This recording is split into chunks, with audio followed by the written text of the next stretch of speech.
All right, I'm going to go ahead and call us to order. Thank you everyone for joining. Can we have a roll call, please? Ashley Selman. Here. Don Desart. Peter DeCiani. Here. Julie Renahan. Here. Tim Elliott. Here. Robert Larson. Here. All right, great. So we have a quorum. Thank you. Do we have anyone sign up for public comment?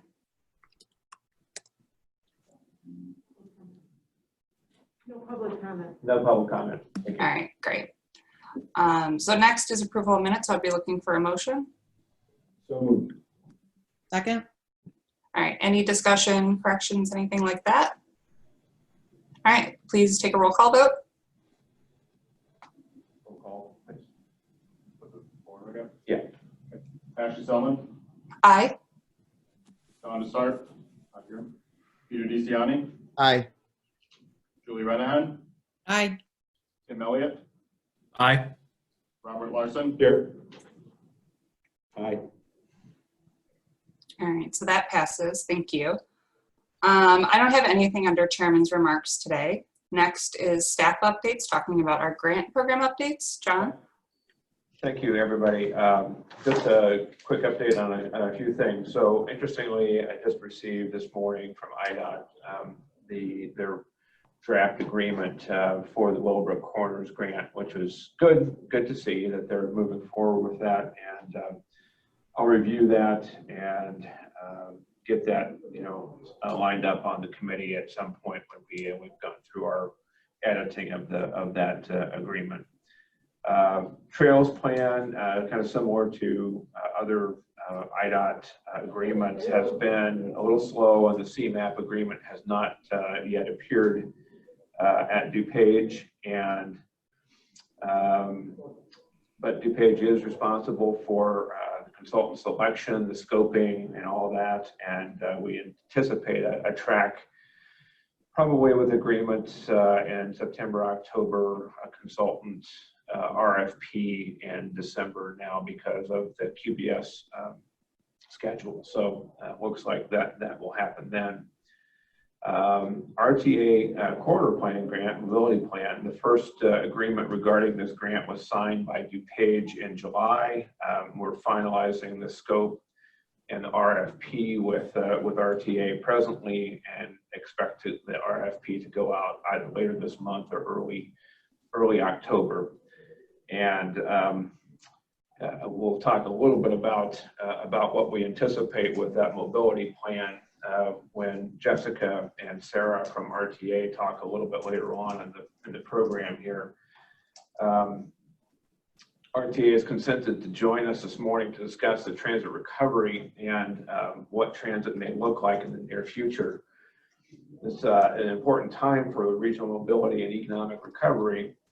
And interestingly, our mobility plan is going to kind of come in at this time of our history where, we were challenged mobility-wise before COVID came, and now we're ultra challenged, in terms of mobility after, during the time of COVID and afterwards. So I think RTA and DuPage are looking at this as an opportunity for the region to think about mobility and how we might, rebuild and reconstruct things in maybe a little different image than the way it exists today or before COVID. So with that, that's kind of my update on the grant programs. Any questions? Questions from the committee? Okay. All right, next, thank you so much, John. Next up then is partner reports. So we have someone from PACE, I believe. I don't see PACE on the screen. Oh, no? Oh, no, there yeah, you go. Chris. Hi, Yeah, Chris. yeah. Sorry. Hey, Chris, welcome. Thank you. So to go along with what John just mentioned, COVID put a really damper on service, and we were already struggling somewhat to begin with.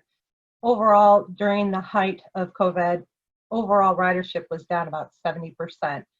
Over the last 3 weeks, we've seen it somewhat plateau, so it's pretty much been standard, and we're at about 50% ridership of pre-COVID.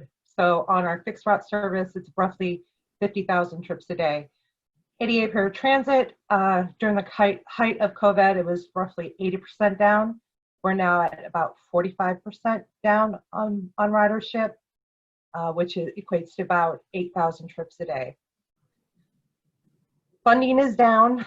As most of you already know, we're funded primarily through the RTA state sales tax. So sales tax is down roughly 22%. Our fare box is down roughly 60%. So there's definitely a shortfall that we're trying to address right now. And how we've been addressing that issue is we've reduced some of our expenses by reducing roughly 15 million. And mainly that was through suspension of services. We're also using CARES funding to help offset our funding shortfalls. So we've used about $20 to $22 million in CARES funding thus far. And every month we're drawing from the CARES funding to help us out on a monthly basis. We are meeting with the RTA regularly, working on our preliminary budget, which will be presented, staff will present that to our PACE board at their meeting in September. A lot of the routes that we suspended, we're using that equipment to offset capacity issues on the routes that are currently still operating. We're trying to maintain a capacity of 15 passengers or less on the buses. And again, just to reiterate, there is a funding shortfall, so there's a likely chance that some of those routes possibly will not be coming back, but we'll see. The CARES funding that we received should get us through to spring of next year. Some other news, some good news, we just recently, as of this past Monday, provided or put online booking on our on-demand service for the services that are served DuPage County, which are the Wheaton Winfield on-demand, as well as the Naperville Aurora service. And just to familiarize yourself with how the on-demand works, it's a boundaried service area. It is another form of public transportation, so they're able to use their Venture cards or ride-free cards, and they call an hour in advance. The bus will pick them up and take them anywhere within that boundaried area. So now there's going to be an online booking component to make it easier for people that are looking to use that service. And that's really all I have. I wish I had better news for everyone. It's nice to see everyone, and I'm happy to answer any questions. Thank you. Member Ozog? You're on mute. Yeah. I have a question about the on-demand service. Do you have to pick, I noticed bus stops that were identified for on-demand. Do you pick it up at a bus stop and then it will take you to where you want to go, or is it truly on-demand? Very good question. So the on-demand service, how it works is it's a flex route. So there are timed connections that those services make. For example, the Wheaton Winfield, there's timed connections that it will meet at the Wheaton Metro Station for those folks that are looking to transfer from the standard fixed route bus onto on-demand. However, it's open, it's free open. So okay, if you're within that boundaried area, it will come to a person's home and take them anywhere they want to go within the boundaried area. so the origin and the destination are on demand, but Yes. you have some link ups. Okay, thank you. Great, thank you. Any other questions? Yeah, John. So with the online booking component now, it doesn't change the fact that you have to book the day before, or are there now new rules for booking? So with on-demand, you actually can book or call an hour in advance of when you're looking to do the trip. And that still is going to be there for folks that don't have internet access or access to a computer. So that you can still call in up to an hour in advance of when you need the trip, or you can do the online booking feature. Okay, thank you. It's fantastic. All right, any other questions for PACE today? All right, thank you so much, Chris, for joining us. All right. Next up, we have Metra. I see Dimitri is here. Popped up, yes. Good Great. morning. How is Thank you. everybody doing? Good. Thank you so much for joining us. Hope everybody has been doing well and staying safe the past few months. I'll start out with some of the rough news, but I'll finish on a good note. So as everybody knows, it's been a challenging time for all transit agencies, especially commuter rail. Earlier in this pandemic, we were down to as low as 3% of our pre-COVID ridership. We have inched upwards. We are roughly about 10% now of our pre-COVID ridership. We are taking a lot of steps to encourage people to come back to Metra, use Metra. There's definitely a lot of traffic on the roads. I'm out there and I see there's people in the cars. We need to get more people on the train. We've posted videos on social media on our website about all the extra steps about cleaning our cars and everything and our stations. So hopefully the word starts getting out. There's going to be more marketing activity around that too as well. Anticipated budget shortfall. So in our August board meeting a couple of weeks ago, our CFO announced that the projected shortfall through the end of 2021 is $682 million. We were provided through the CARES Act approximately $480 million. So as of right now, 200 million short. Of course, this is a very fluid situation, so that number can grow. I think there was some anticipation that ridership would increase a bit more after Labor Day, but I don't think that's going to happen based on some of the things we're hearing from companies and building owners in the city of Chicago. So that obviously greatly impacts the number of people who are going to board our trains. Ridership, because ridership is low, we've modified our schedules. We are still operating service on all 11 lines, but we've cut down from about 692 trains pre-COVID. We are operating 382 today. Well, as of August 3rd. I don't think the schedule has changed since August 3rd. Specifically in DuPage County, the BN went from 97 revenue trains a day to 43. The Milwaukee West line went from 58 trains to 32. And the UP West went from 59 to 34. So we are monitoring ridership. We want to maintain social distancing. So as ridership increases, we'll add more cars to trains. And then when that's not sufficient, we'll start expanding service, adding more trains. The good news in DuPage County, we are still spending some money on capital projects.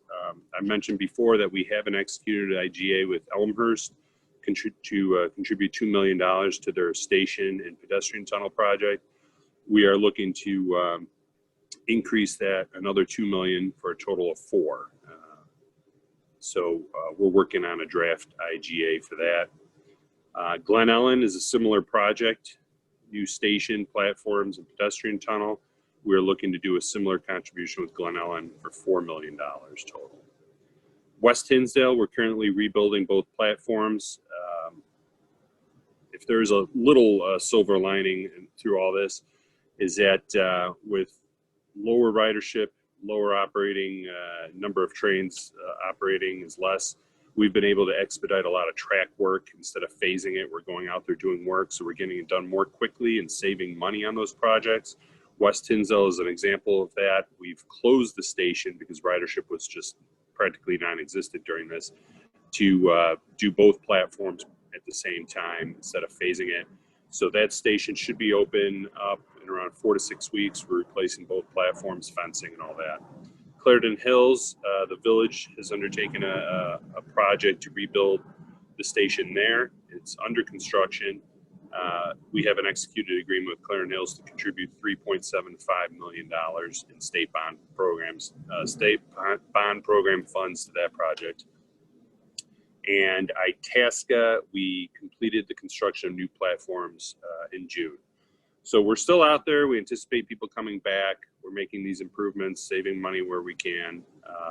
And that wraps up my presentation. If anybody has any questions now or in the future, feel free to give me a call or email. Member Ozog and then Member Renahan after. Thank you, Chairman Selman. I have a question for our Metro representative about the UP and what is going on with, my daughter had sent a complaint to Metro about mask wearing. It was on a weekend and it was kind of spotty, and also the fares are not being collected. My husband is going downtown several times a week now, and I'm unclear about the letter that my daughter was sent talked about. It seemed like a work action on the part of the conductors, but then I also understand that the UP is trying to no longer operate. Their employees would no longer be operating Metra service. Can you enlighten me a little bit on what's actually Sure. going on? Because the lack of fare collection, obviously, I think the letter that my daughter received talked about losing $1 million. I don't recall exactly the number. Yes, so There's definitely it a loss of recently, revenue. So what's yeah, going it on? was, Thank you. it made it in the papers this week. Yeah. At first, we were not collecting fares, right? People were bored. Well, there's really nobody boarding the train earlier on, back in April, May. We decided to start collecting revenue again. So Union Pacific, through a purchase of service agreement, we pay them to operate Metro commuter service on their 3 lines: the West Line, North Line, and Northwest Line. They have decided, for the protection of their employees and their employees taking the position that until there's a vaccine, they do not intend to interact with the commuters and collect fares. So that is an ongoing issue that we are working with the UP to resolve. All our other lines, 8 lines, including the BNSF, where we do also have a purchase of service agreement with them to operate that line, they are collecting. So that directive is coming from the UP or Correct. from the union? It's coming from the UP, so it seems to be part of their initiative that they. It's a no longer UP wanna operate. initiative, correct. Okay, so they'd like to get rid of the purchase of service and have the conductors, et cetera, would be Metro employees. Is what their ultimate. Well, that's two separate issues. The negotiations for Metra to take over commuter service predates everything with COVID. Right. The issue with the conductors not collecting, that's an issue, separate issue. But yes, so the other issue is UP wants to get out of the commuter rail business. And that doesn't mean terminating service. It would be somewhat similar to the BN, where the BN doesn't maintain the stations, doesn't maintain the platforms. It's either Metro or the municipality that does that. They pretty much focus on the tracks, the right-of-way, road crossings, and anything related to commuter facilities is Metro or the municipality. And then BN currently, their employees are on the train. So their employees operate the train. They're the locomotive engineer, and they're the conductors, and they're the ticket agents. UP is looking to do something a little different, where I think we would assume more of those responsibilities.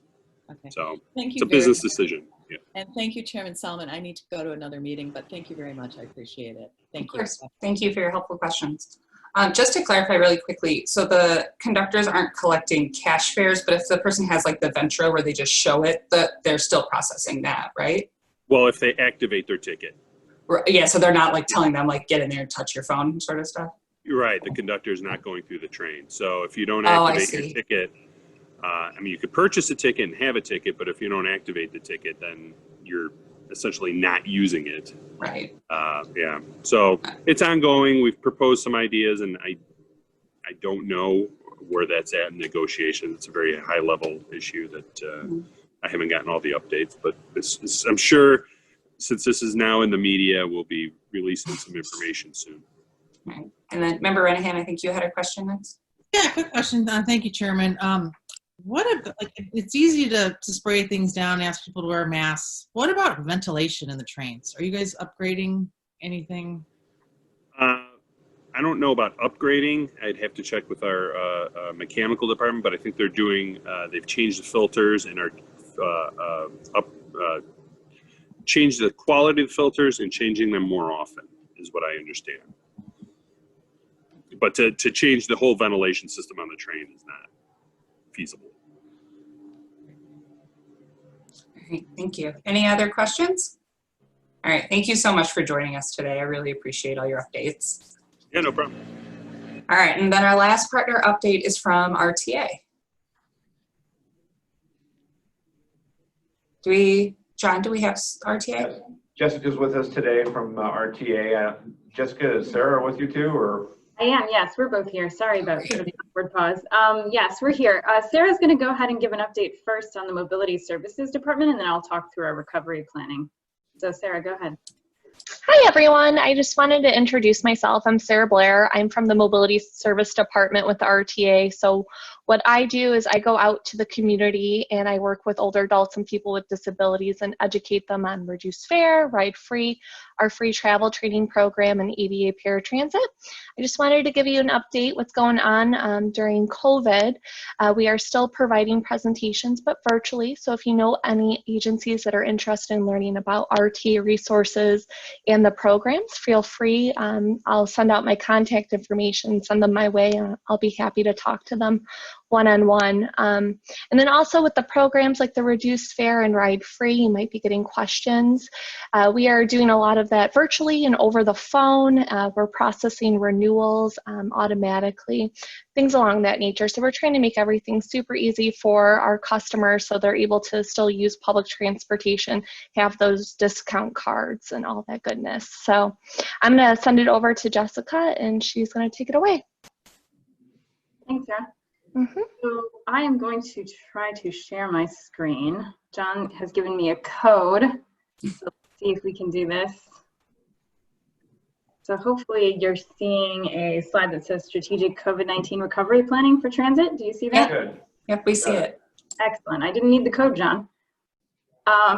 So I am the Director of Planning and Market Development at RTA. Thanks for having me. John asked me to come in and share some work that we're doing to think about the future in light of what you just heard from PACE and from Metra. This is a really challenging time for transit. So RTA has been doing a lot of work to plan for what we're calling recovery. So basically, how do we get back to some semblance of normalcy or new normalcy, knowing that things are going to look very different in the future.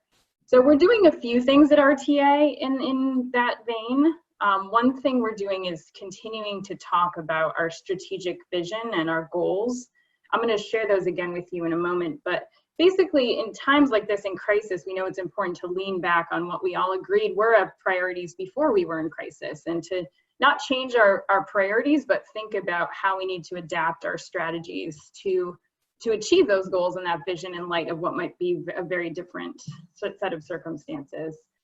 We're also doing a lot to monitor and communicate pandemic impacts. I'll show you a few things here, but we're also putting out newsletters, and many of you might be on that mailing list. If you're not, let me know and we'll get you signed up so that you receive RTA's regular communications about all of the transit services across the region and what's happening with each of them individually, but more so collectively, kind of what's going on. We're also coordinating with a bunch of recovery efforts that are underway. You're all, I'm sure, working in recovery efforts in your own areas. We're working with the county board chairs out in the counties to talk about what recovery looks like. We're working with the city of Chicago and the city. We're talking to the state. Lots of folks are thinking about what recovery looks like for schools, what it looks like for the economy, for businesses. We're trying to do that with transit in mind. And those conversations are really helpful to us because we obviously know that we don't drive a lot of what the decisions that are being made about when people go back to work and how they move around. So they're useful to us, but we wanted to have a focused discussion about transit as well. So we're doing a scenario planning project right now that John wanted me to share with you. And in that project, we're looking ahead kind of right beyond the crisis that we're in right now, say 1 to 2 years. So not, again, right this minute because the service boards are handling that, but just beyond where we are right now. And we're thinking about what might be ahead and a range of different scenarios that might occur and how we might need to adapt if one of those does occur. We're also primarily using this as an opportunity to engage stakeholders like yourselves to say, okay, what kind of change do we want to look for in our transit system? Do we want a big change? Do we want a small change? How do we need to adapt going forward? So today I'll share a little bit more about that project. The strategic plan that I mentioned, DuPage folks were involved in developing it. It sets a very sort of strong vision for public transit as the core of mobility in the region, which I always say when I go out to the suburbs, into the collar counties. I know it's hard to envision, I think, when you live in the suburbs, but for a lot of people, transit really is the core of mobility. And we do have a vision for transit being something that everyone can take and really rely upon as a way to get around, regardless of the options that you have available to you. The plan also set 3 goals. The first goal, deliver value on our investment, looks at our fiscal responsibilities and funding. The second goal, build on the strengths of our network, looks at the existing system and how we build upon it to do better things. And the third goal, stay competitive, is about innovation. And we think those are all, again, really important right now because we're in the middle of a crisis. And so we need to, again, ask ourselves, how are we going to deliver value on our investment in a very different funding situation? How are we going to build on this existing network that we have, knowing that mobility needs might change?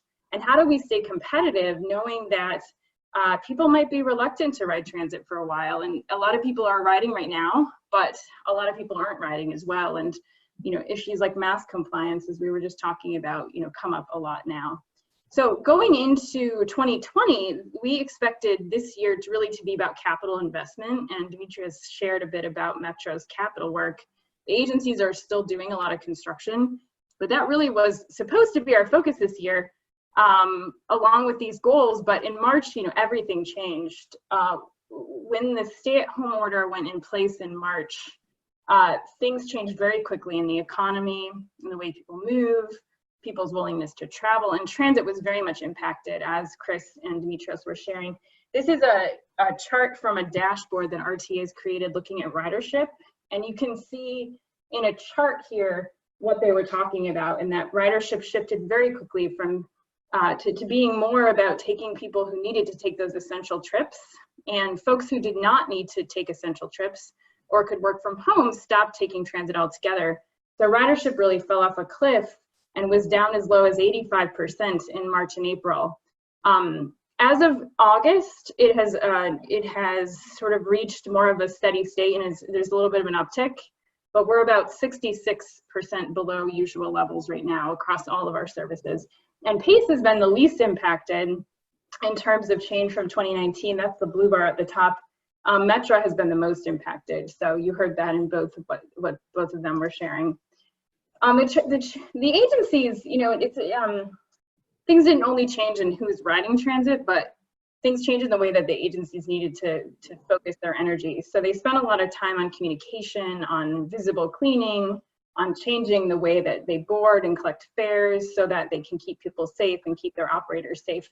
None of this was planned. It was all had to happen in reaction to what was going on around them.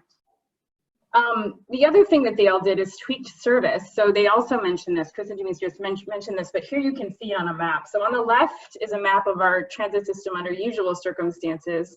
And on the right is the map with the routes that have either been reduced or eliminated right now temporarily in gray. So you can see how those changes really impact the footprint of transit. And Metro's operating about half their service. PACE has about 99 routes that they're not running, as they mentioned. So it looks a little different now as a result. So funding itself has also been impacted, as they both mentioned. Sales tax and fare box revenue, our two kind of main sources of funding, are down a bunch. And the CARES Act funding will help make up the difference this year and probably part of next year, but not all of next year. So we know we have some significant challenges ahead. We're also not alone, for better or for worse. Transit agencies across the world are experiencing the same thing. This chart is from UITP, which is a professional organization of transit agencies around the world. And this chart shows in the weeks after they lifted their lockdown measures, where ridership was compared to previous years, the previous year. So no transit agency anywhere in the world has fully recovered yet. not even in the areas of Europe and China that have recovered, kind of came out of lockdown much earlier than we did. RTA is down sort of the bottom of the chart with New York and London, who are still kind of struggling to recover riders. So on the basis of all of this, we know we have some challenges ahead. And so we did a scenario planning project where we looked at a few different scenarios and said, okay, how would each of these scenarios impact the world? How would they impact specifically the economy and how transit funding will be impacted? How will they affect commuting and who's actually going to work versus who's working from home? We looked at transit mode choice, and of the people who are commuting, who's actually deciding to take a train or a bus. We then estimated the impact of those scenarios on funding overall relative to 2019. And we look at funding really because that represents the buying power for the collective amount of money we have to pay for transit. And if we have less overall, then we know we can't provide as much transit unless we find other sources of revenue. So it's sort of this is a helpful way for us to look at a few illustrative futures and have a good conversation about what may be ahead. It's not predicting the future. It's not saying that one thing is more likely than the other to occur, but it's really meant to frame an early discussion. So we looked at 6 scenarios. They range from a stalled economy in which really we're in a depression basically. No one's traveling around, no one can afford to do much, to, on the other end of the spectrum, what we call the regional remix, which is a much more positive view of how the economy might recover and people are not only commuting again, but are taking transit and everything in between. None of them predict that we'll be back to where we were in 2019. So in none of them say normal, none of them say new normal, because we don't think we're going back there. We think based on what we're reading, what we're hearing from CEO surveys, what we're hearing from talking to people is that businesses are going to let people work from home more, and that obviously some sectors cannot work from home, and that will, those sectors we continue to meet their community needs, but many of the people who take the train downtown or to office jobs may not need to commute every day. So we've captured that in our 6 scenarios. We have been talking to our board, to the RTA board a couple of weeks ago, and to some stakeholders about this project. And we've been focusing really on 3 of the scenarios. 6 is a lot to talk about. 3 of them here represent kind of the bookends and one in between. The bookends are the stalled economy on one hand, that's that depression scenario, regional remix on the other end, and then a congested recovery one, which looks at car use. So we then define each of the scenarios. In the case of the stalled economy, we basically create a sense of what's happening with the economy, with commuting, and with mode share relative to 2019, and use that as our gauge for how we think transit will be impacted. So in this scenario, there's a depression going on, so unemployment is high. That means that both the economy and commuting overall are way below 2019 levels, and people are not comfortable taking transit, so transit mode share is also down. This unfortunately could happen anytime, and we don't really have policies in place that will help us navigate this if this does occur. We would definitely need to make some changes. The congested recovery scenario, this one is a little different. This one basically says the economy is actually doing pretty well, so things bounce back, but everyone wants to drive, so people are not comfortable with transit. They're not commuting overall as much because they're able to work from home, and they're afraid to take transit for whatever reason. So what happens is that there's so much congestion in this scenario that actually economic activity is a little bit stymied by this experience of driving. This could also happen in the near term. One would argue that this is starting to happen now. As we're seeing people go back to work, it looks like a lot more people are returning to driving more quickly than they're returning to transit, who have an option either way. Our current policies can't prevent or navigate this really, and we would again need some new ways of thinking about things to prevent this from occurring. The third scenario, the regional remix one, this one is a little bit more positive. This one says, the economy could rebound and actually exceed 2019 levels. Telecommuting is probably here to stay, so that commuting overall is down, but transit is doing well. People feel good about transit. They trust kind of the shared economy and the way that transit, the experience of shared transit fits into their lives. And so this probably won't happen right away. This would probably not happen until there's a vaccine. So we're talking 2 to 5 years out. And this also requires some policy interventions. This would definitely require, especially in the suburban areas, this would require aggressive, requirements for travel demand management or parking pricing or something that incentivizes people to take transit. Maybe it's a different kind of transit, we don't know, but it requires actions on our part to get there. So when we look at, those are kind of the inputs, when we look at the outputs of each of those scenarios, this is where we get a sense for how much funding we would have if those were to become reality. So in these charts, we show the amount of public revenue, so this is tax revenue, and the amount of system revenue that comes from fares as they're combined in our total funding. And in the stalled economy scenario on the left, we see we'd have as little as 45% less funding than we did in 2019 in that scenario. So a significant cut because both tax revenue and system revenue are down. In the congestive recovery scenario, we're looking at a 20% less than 2019 funding level. And in that case, you see sort of, you see that system revenue, public revenue is actually doing pretty well because the economy is doing fine, but system revenue is not doing well. And so that yields less funding overall. In regional remix, we might have a little more funding to work with. And that one we're saying 5% more. And here's how they all compare to 2020. This shows 2020's estimate for where we might land. We're thinking we'll end up 25% less than where we are right now, which is significant, but the CARES Act funding, again, that will be used to fill that gap. And we don't know how long that money will last. We don't know if we'll get another federal package. So there's definitely pressure to make that last. So in terms of next steps, we've taken that information to our board.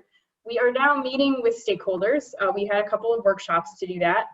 We also have a survey out right now. We're coming to folks like you, so I appreciate this opportunity to share it with you.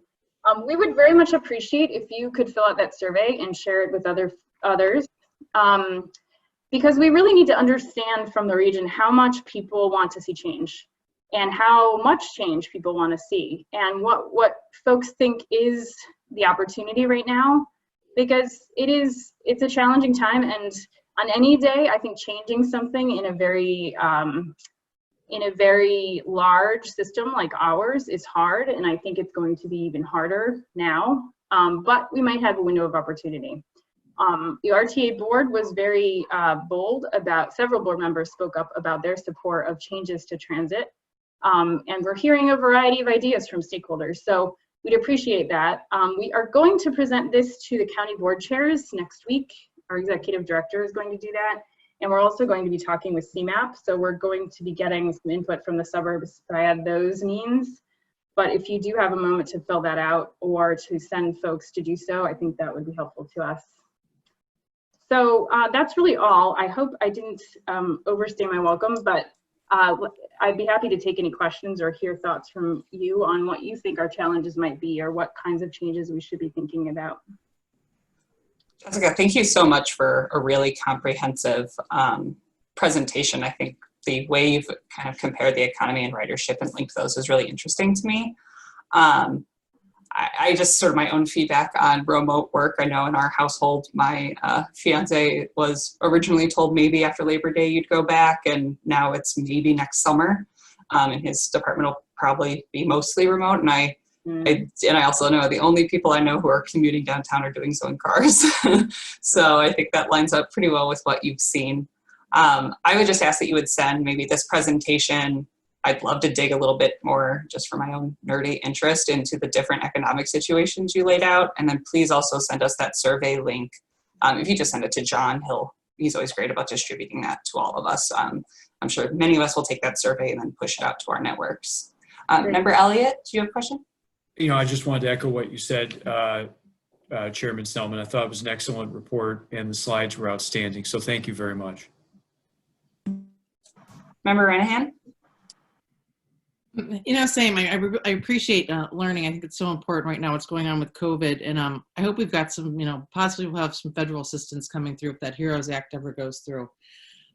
The question I had is there any discussion also, we know COVID is a huge issue, but we also know that racial justice and diversity is a big issue. Is that kind of an arm of the conversation that's going on with RTA right now in terms of, how we get the people who most need public transit to work? Yeah, that's a great question. Yes, it is. It always is, at least in my time in RTA. So yes, the same strategic plan I mentioned outlines a few different markets of importance. And a couple of those markets do look at, or we developed those markets, I guess, based on differences we were seeing commute times, particularly for Black and Brown communities on the south and west sides of Chicago. Many of them have very, very long commutes. They tend to be transit dependent and they tend to be going out of the city. So a lot of the rail connections go downtown quickly, but that's not where people need to go. So we have been thinking already, we were already thinking about, how do we improve transit connections and how do we look at some maybe, PACE actually has a lot of services that meet people's needs from the south suburbs to go out to some of the big distribution facilities that are out there. So we were already thinking about that. And I think now we definitely want to keep thinking about that as we think about what transit should look like. Also right now, of the sort of 500,000 people or so that are riding each day, many of them are on the south and the west sides. And we saw that coming and actually not just the south and west sides, it's also south and west sides of Chicago, it's Waukegan, it's Elgin, it's Aurora, it's clusters of people who are working in essential worker jobs. And they do tend to be low income, they do tend to be people of color, they do tend to be folks who are transit dependent. And so we do need to pay attention to those groups, and we are, but we appreciate that kind of feedback because that helps us understand that that's a priority for the whole region, not just for us. Thank you. Thank you, Marina. Great question. Is there any other questions for any of our guests before we move on? All right. Thank you so much, Jessica, Sarah, Chris, and Demetrius, for your very thorough presentations. I know we've missed seeing you guys all as you've been trying to figure out how to weather the last few months. So it's been really great to hear updates and see all the great work you're doing. Thank you. Thanks for having us. Thank you.